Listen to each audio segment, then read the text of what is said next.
Selamat siang pemirsa, 3 berita inspiratif dan inovatif seputar aktivitas ekonomi di tanah air meliputi budidaya ikan air tawar, berkah timun suri di bulan Ramadan dan pelepasan ekspor perdana kepiting bakau hidup ke Singapura akan hadir untuk sebagai menu informasi siang Anda.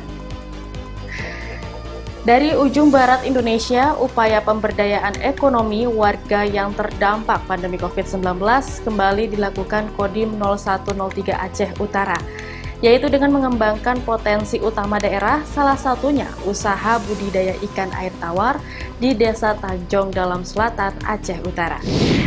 Kemudian dari Pulau Jawa, persediaan timun suri yang melimpah di bulan Ramadan serta angka permintaan yang sangat tinggi mendatangkan berkah bagi petani timun suri di Kabupaten Pekalongan, Jawa Tengah.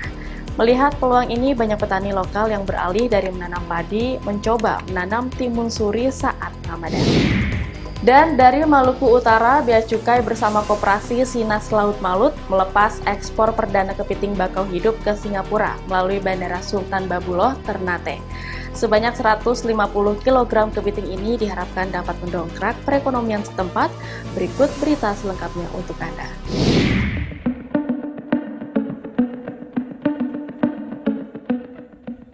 Demi mengembangkan usaha kelompok masyarakat yang terdampak pandemi COVID-19, Babinsa dari Kodim 0103 Aceh Utara Aceh terus mengupayakan pembinaan bagi para petani keramba ikan tawar di Desa Tanjong Dalam Selatan, Langkahan, Aceh Utara. Selain berpotensi memenuhi kebutuhan pasar, budidaya ini juga mampu menyerap 28 tenaga kerja dari masyarakat sekitar. Dandim 0103 Aceh Utara, Letkol Oki Kristianto, Minggu 10 April mengatakan, usaha yang dikembangkan oleh Babinsa dan masyarakat sekitar ini merupakan kelanjutan bantuan bibit ikan dari Panglima Kodam Iskandar Muda dalam program serbuan teritorial pada Agustus 2020 dan kini sukses dikembangkan bersama warga. Sebelumnya usaha ini hanya memiliki 6 keramba yang tiap kerambanya berisi hingga jutaan ekor ikan tawar. Namun setelah diberikan pelatihan dan pendampingan oleh Babinsa, kini usaha kelompok tani ikan tawar mampu melakukan pembibitan, pembiakan, hingga produksi pakan terhadap sebanyak 135 keramba. Insya Allah ini pembibitan yang kita lakukan ini menjadi cikal bakal ya pembibitan di Aceh Utara. Karena selama ini kita mengambil bibit itu dari Medan. Kita berusaha mengurangi ketergantungan dari Medan. Kalau ini berhasil, pembibitan ini berhasil, insya Allah semua bibit ini bisa disuplai dari Aceh Utara sendiri. Jadi sehingga keuangan dari Aceh Utara berputar di Aceh Utara sendiri.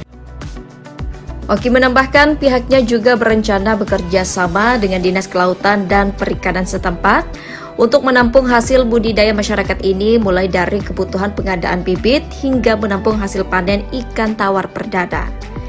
Selain di Desa Tanjong Dalam Selatan, Dandim 0103 Aceh Utara bersama warga juga melakukan pengembangan di beberapa lokasi lain. Program ini terus digalakkan untuk memutuskan ketergantungan terhadap pasokan bibit dari Medan serta membangkitkan ekonomi warga pasca pandemi. Dari Aceh Utara Aceh, Trifani, Kantor Berita Antara, mewartakan.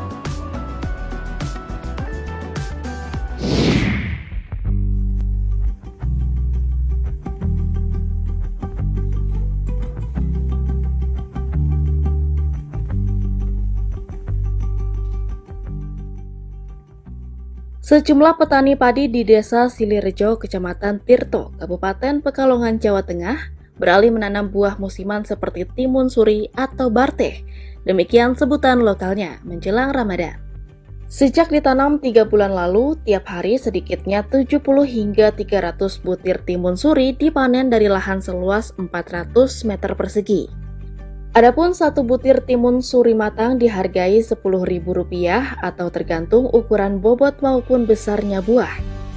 Salah satu petani timun suri setempat, Tasrip, saat melakukan panen pada Sabtu 9 April mengaku sudah lebih dari sepekan memanen timun suri dengan jumlah lebih dari 5.000 butir.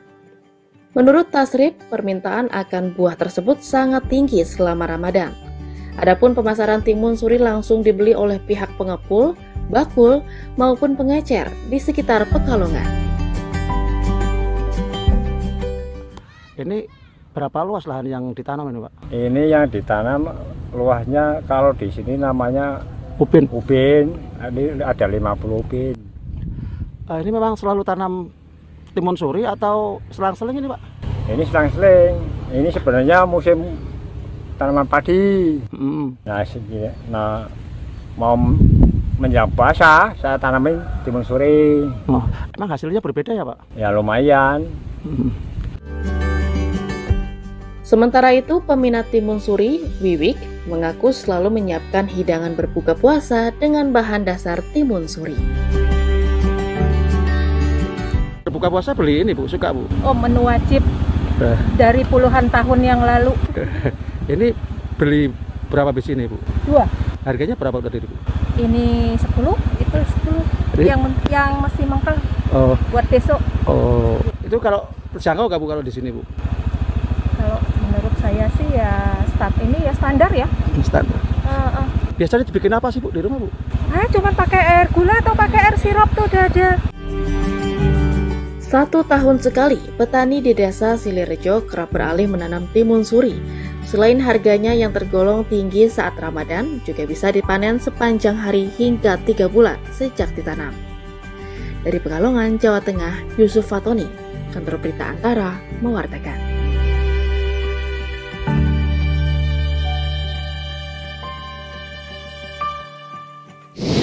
Membacakan susunan acara pada pagi hari ini, yaitu yang pertama pembuka, kedua doa.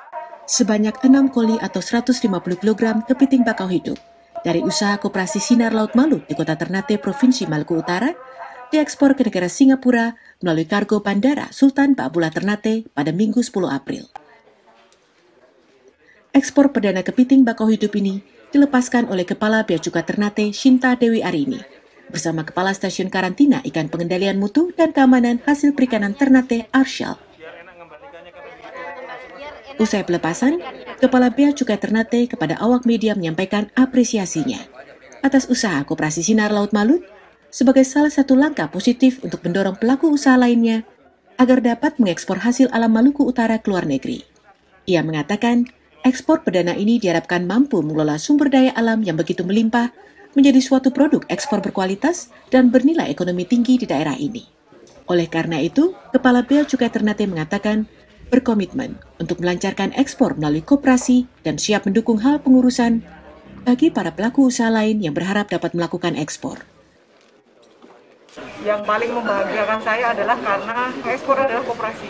Koperasi itu kan lini paling bawah kan, ngumpulin para petani. Itu harapan kita. Jadi semua bisa melakukan ekspor. Kami ekspor itu mudah, ekspor itu legal. Jadi mudah-mudahan mulai dari nelayan strata terendah bisa bersaing.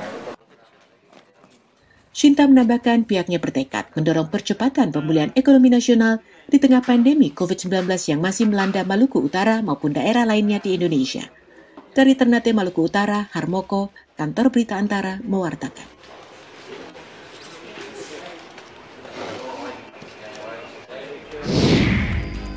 Pemirsa, rangkaian kabar ekonomi dari penjuru Nusantara diharapkan dapat menambah inspirasi, wawasan, dan ide inovasi di waktu rehat siang Anda.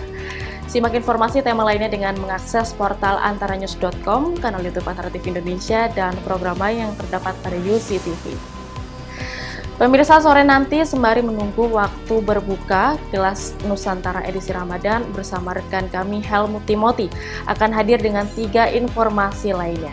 Terima kasih dan sampai jumpa.